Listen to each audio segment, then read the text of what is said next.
ये वीडियो भारत के उन हिंदुओं के लिए है जो खतरे में हैं। ये वीडियो उनके लिए है जो कहते हैं बटोगे तो कटोगे। ये वीडियो उनके लिए है जो कहते हैं कि हिंदू खतरे में है। जी हाँ, आज नमाज फजर के बाद अचानक मैंने जब मोबाइल हाथ में लिया तो अचानक एक ऐसी वीडियो देखी जिसको देखा मैंने जब तो मेरी आंखों से आंसू आने लगे। आंखों से आंसू आ गए, आंखें नम हो गई मेरी। वाकई देखेंगे आप इस वीडियो को तो समझेंगे। और मेरी गुजारिश है कि इस वीडियो को जिस मेरे हिंदू भाई ने अगर प्ले किया है तो मैं हाथ जोड़कर गुजारिश करता हूं, मेरे अजीज इस वीडियो को देख लेना मुकम्मल। जर्रा बराबर भी अगर इंसानियत है आपके दिल में, जर्रा बराबर भी कहीं से किसी तरह की मुसलमानों की तरफ से कुछ अगर थोड़ी कहीं ना कहीं थोड़ी सी हिमायत रह गई है अगर, तो मेरे भाई देख लें इस वीडियो को, सुन लेना मेरे भाई। लिहाजा एक वीडियो अभी और सोशल मीडिया पर गर्दिश कर रही है जिसमें देखा जा रहा है कि एक बच्चा मुसलमान बच्चे को मार रहा है, उससे कहलवा जय श्री राम। एक वक्त था, होता है ऐसा कि स्कूल में भी हिंदुओं के बच्चे भी जाते हैं, मुसलमानों के बच्चे भी जाते हैं, सिखों के बच्चे भी जाते हैं, और ऐसा भी होता है आपस में वो लड़ भी जाया करते हैं। या मोहल्ले पड़ोस में भी हिंदू मुसलमान सब मिलकर के रहते हैं तो वहाँ पर भी ऐसा होता है कि बच्चे आपस में लड़ जाया करते हैं। हमें बचपन की अपनी एक बात याद आती है, उसका नाम भी याद है। मैं मनोज नाम का एक शख्स, बचपन में हम स्कूल में जाया करते तो मेरी मनोज से झगड़ा हुआ था, मारपीट हुई थी, कोई बात नहीं, बचा दिया, बीच बचाव करवा दिया। लेकिन आज वो माहौल बन चुका है इस मुल्क हिंदुस्तान का। एक वीडियो वायरल हो रही है, उसमें दिखाया जा रहा है कि एक बच्चा एक बच्चे को मार रहा है, मुसलमान को। जब उसने उसको मारा तो उसके मुंह से अल्लाह निकला, उसने कहा अल्लाह, तो उसने कहा अल्लाह कह रहा है ले, और उसको और मारा, बोला कि बोल जय श्री राम। ये हो रहा है। कहाँ लेकर के जाना चाहते हो इस मुल्क हिंदुस्तान को? क्या बना करके रख दिया हमारे इस मुल्क हिंदुस्तान का? इतनी नफरत आखिर क्यों है? क्यों आखिर इतनी नफरत है? मुसलमानों ने बहुत कुर्बानियां दी हैं, मुसलमानों ने बहुत बलिदान दिए इस मुल्क हिंदुस्तान के लिए। खान अब्दुल गफ्फार खान साहब से किसी ने कहा था कि जिस वक्त अंग्रेज गोलियां चला रहे थे तो पठान पीठ दे करके भाग रहे थे। तो मालूम है खान अब्दुल गफ्फार साहब ने क्या कहा था? खान अब्दुल गफ्फार साहब ने कहा था किसी एक भी पठान के, किसी एक बच्चे के भी अगर पीठ पे अगर गोली का निशान अगर दिखा दो तो मैं आज ही इस जंग आज़ादी से इस्तीफा दे दूंगा, आज ही इस जंग आज़ादी से अपना नाम कटा दूंगा। 3-4 दिन तक सर्वे किया गया, लाशों को ढूंढा गया, किसी एक भी बच्चे के पीठ पर गोली का निशान नहीं था, किसी भी पठान के बच्चे के पीठ पर। सबने सीनों पर गोलियां खाई थी अपनी। कहां लेकर के जाना चाहते हैं इस मुल्क हिंदुस्तान को? देखें आप इस वीडियो को, जो मैं वीडियो दिखाने जा रहा हूं आपको, देखें इस वीडियो को। मेरी गुजारिश है भाई, इस वीडियो को देख लेना। अगर पसंद ना आए तो वीडियो को छोड़ देना, और पसंद अगर आए तो मुकम्मल देखना इस वीडियो को, और लाइक भी जरूर कर देना अगर ये वीडियो पसंद आए। लिहाजा मेरी कोशिश यही है, मेरे इस वीडियो को जब देखा मैंने चाहा मैं अपने चैनल के जरिए इस वीडियो को जरूर आगे बढ़ाऊंगा। और मेरा मकसद सिर्फ और सिर्फ ये है कि इस वीडियो को ज्यादा से ज्यादा हिंदू भाई जरूर देखें, इस लेक्चर को सुने, इस वीडियो को। फंदे से लटकाया गया। फांसी का फंदा एक था, गर्दनें दो थी। एक बाबा राम शरण दास की थी और एक मौलवी आमिर अली की थी। आज ये हिस्ट्री अगर आपको पढ़नी है तो अयोध्या में एक बहुत मशहूर जगह है जहां इमली का झाड़ वो आज भी मौजूद है, उसे कुबेर का टीला कहते हैं। आर्कियोलॉजिकल सर्वे ऑफ इंडिया ने उस कुबेर के टीले के पास इस हिस्ट्री को लिखकर एक बोर्ड में लटकाया हुआ है। हरियाणा में एक जगह है हांसी, वहां की हिस्ट्री है कि यहां पर 2 दोस्त रहा करते थे। एक का नाम था हुकुमचंद जैन और एक का नाम मुनीर बेग था। इस हिस्ट्री में लिखा है कि हुकुमचंद जैन और मुनीर बेग दोनों ने इतना डटकर अंग्रेजों का मुकाबला किया, इतना लोहा लिया कि नाभा, कपूरथला, कश्मीर और पटौदी राजाओं की मदद से पकड़कर इन्हें अंग्रेजों को सौंपा गया। अंग्रेज चाहते थे हांसी की लोग हमेशा के लिए डर जाएं, उनकी हिम्मतें टूट जाएं, तो ऐसी अनोखी सजा आपको इतिहास के किताबों में कभी नहीं मिलेगी। हुकुमचंद जैन और मुनीर बेग को साथ लाया गया। हुकुमचंद जैन को उनके मजहब के खिलाफ जिंदा दफना दिया गया और मुनीर बेग को उनके मजहब के खिलाफ चिता पर जिंदा जला दिया। मोतिहारी के लोगों, हमारे बीच एक ऐसा इंसान है जिसने गांधी जी की जान बचाई। इस इंसान का नाम बटक मियां अंसारी है। बटक मियां अंसारी को ये काम सौंपा गया था कि वो गांधी जी को चंपारण सत्याग्रह के दौरान दोनों टाइम खाना खिलाते रहे। अंग्रेजों ने बटक मियां अंसारी के सारे परिवार को एक साथ किडनैप कर लिया और उन पर यह दबाव बनाया कि बटक मियां अंसारी गांधी जी के खाने में पॉइजन मिला दे। बटक मियां अंसारी ने उनके दबाव में जब ये कदम उठाना चाहा तो ऐन गांधी जी के निवाला तोड़ने से पहले बटक मियां अंसारी ने उनके हाथ से छीन कर वो डिश फेंक दी। जब गांधी जी ने पूछा तो रोने लगे। कहा अंग्रेज उद्योगपतियों ने कल मेरे बच्चे की लाश भिजवाई है। अगर आज मैंने आपको पॉइजन नहीं दिया तो एक और परिवार से ऐसा होगा जिसकी लाश मुझे भिजवा दी जाएगी। बटक मियां अंसारी ने अपने परिवार की परवाह बिना किए गांधी जी के हाथ से वो पॉइजन भरा कटोरा छीन कर फेंक दिया। ऐ मोतिहारी के लोगों, मैं उस वक्त वहां मौजूद था और मैं आज आपके बीच राष्ट्रपति बनकर आया हूं और गांधी जी की जान बचाने वाले इस बटक मियां अंसारी को उसके एवज में 50 एकड़ जमीन मोतिहारी में देना चाहता हूं। ये जिसकी स्पीच का टुकड़ा है वो हमारे भारत के पहले राष्ट्रपति बाबू राजेंद्र प्रसाद थे। बाबू राजेंद्र प्रसाद, जिन्होंने 1950 में बटक मियां अंसारी को जमीन का 50 एकड़ का टुकड़ा देना चाहा। बटक मियां अंसारी को वो 50 एकड़ जमीन कब अलॉट की गई तो लिखा है 1957 लग गए जमीन को अलॉट करते करते, तब तक बटक मियां अंसारी इस दुनिया में नहीं रहे। मपीला ये वर्ड है केरला के मुसलमानों के लिए। आप ये जानते हैं कि मुसलमान इन्होंने इंडिया में दाखिल अफगानिस्तान की साइड से नहीं हुए। अब रिसर्च ने ये साबित कर दिया है कि पहले मुसलमान केरला में आए थे। जी। और इंडिया की सबसे पुरानी मस्जिद जब भी आप विकिपीडिया पे टाइप करेंगे तो वो केरला में मिलेगी, अफगानिस्तान में नहीं मिलेगी। केरला के इन मुसलमानों को मपीला मुसलमान कहा जाता है। मपीला मुसलमान। अच्छा। इन मपीला मुसलमानों ने गांधी जी के असहयोग आंदोलन में बहुत बढ़ चढ़ के हिस्सा लिया। गांधी जी के असहयोग आंदोलन में हिस्सा लेने के बाद अंग्रेजों ने इन्हें बहुत जोर से कुचला। इतने जोर से कुचला कि क्या आप में से कोई बता सकता है जलियांवाला बाग में जनरल डायर की गोलियों से मरने वाले लोग कितने थे? 379। जलियांवाला बाग आता है, आज भी ये नाम आता है तो क्या आप इज्जत से हाथ बांधकर खड़े नहीं हो जाते? 379 निहत्थे औरतें, बच्चों और बूढ़ों पे गोलियां चलाई गई थी जलियांवाला बाग में। हम वो जब भी आता है हमारी आंखों में आंसू आ जाता है। आइए हिस्ट्री ले चलूं। लिखने वाले ऑथर ऐसे हैं जिनकी हिस्ट्री की किताबें कैम्ब्रिज और ऑक्सफोर्ड में पढ़ाई जाती हैं। नाम बिपिन चंद्रा है।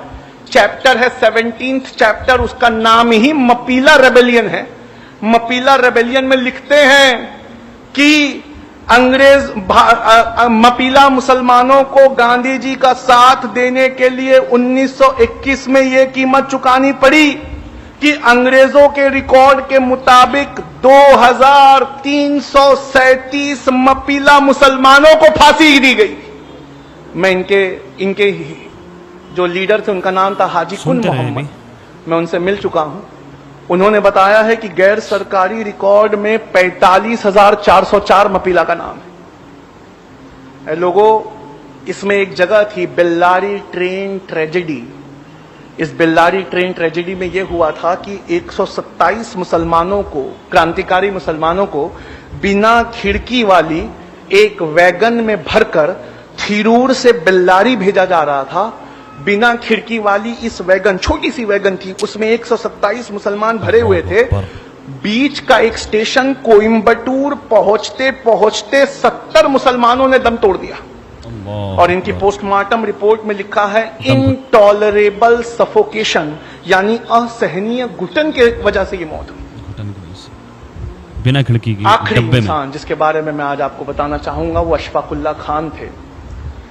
ये अशफाकुल्ला खान एक बेहतरीन क्रांतिकारी थे। काकोरी में चंद्रशेखर आजाद और राम प्रसाद बिस्मिल का साथ देने की वजह से पहले इन्हें अंडमान निकोबार के काले पानी की सजा हुई और बाद में वहीं सूली से लटका दिया गया।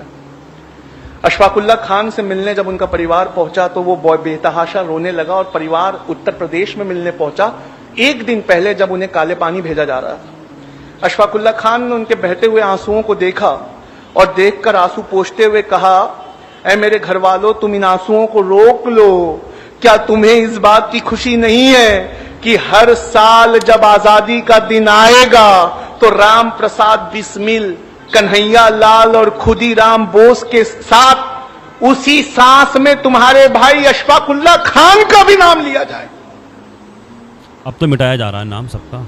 गांधी जी से पूछा गया, अशफाकुल्ला खान हो चाहे दांडी मार्च के वक्त कहा, गांधी जी अगर अंग्रेज आपको दांडी मार्च पूरा होने से पहले गिरफ्तार कर ले अब तो नाम मिटाने की कोशिश, तो आपकी जगह कौन लेगा?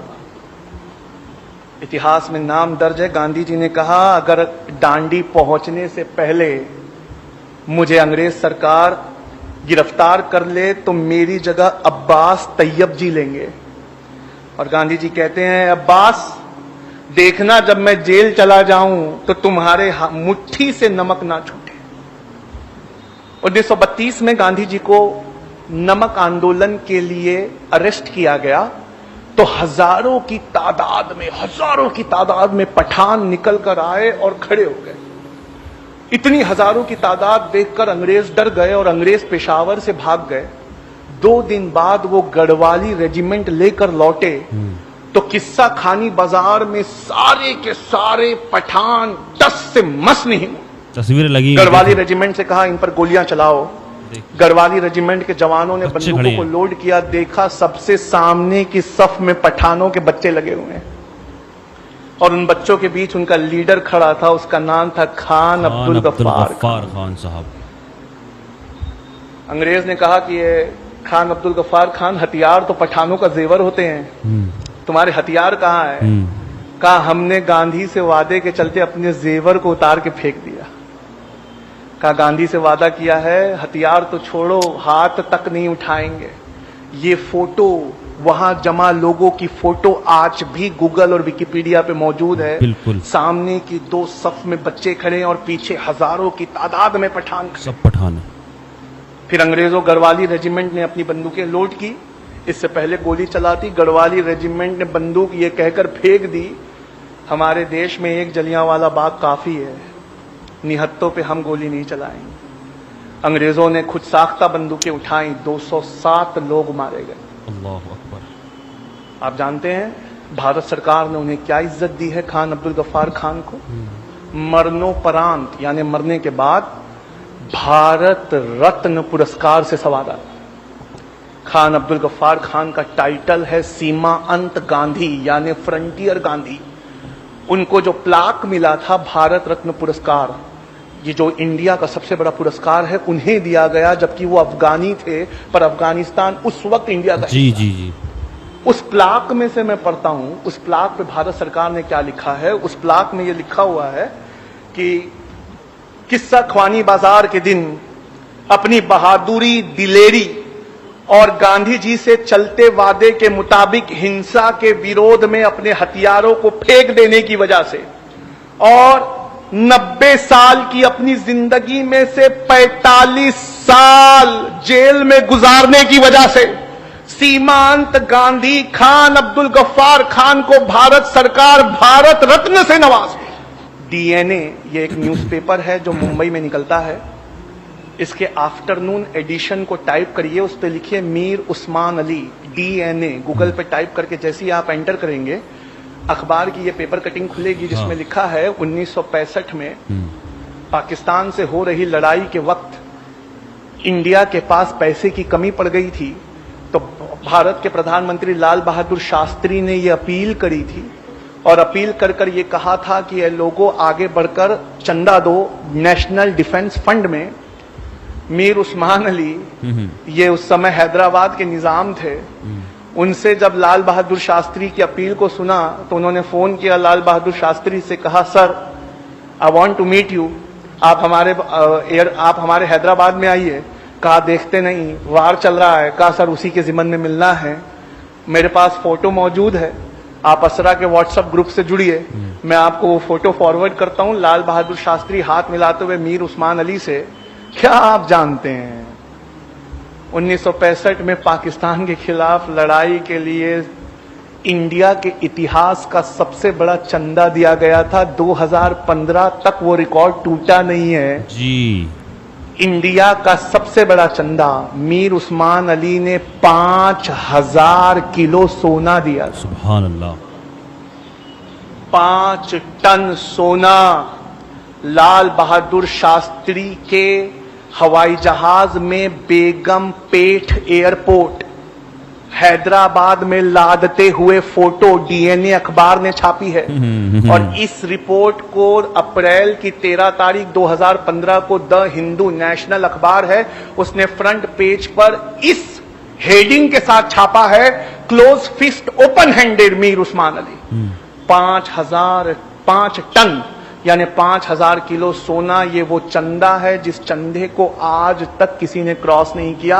ये इस देश की हिफाजत के लिए दिया है। लोगों पढ़ लो, अगर नहीं पढ़ोगे तो कभी नहीं जान पाओगे कि जय हिंद ये नारा लिखने वाला आंध्र प्रदेश के एक मुसलमान थे, उनका नाम मोइनुद्दीन हसन हक था। लोगों पढ़ लो, नहीं पढ़ोगे तो कभी नहीं समझ पाओगे कि जिस प्लेन क्रैश में नेताजी सुभाष चंद्र बोस मारे गए, उनके साथ मरने वाले कर्नल हबीबुर रहमान थे।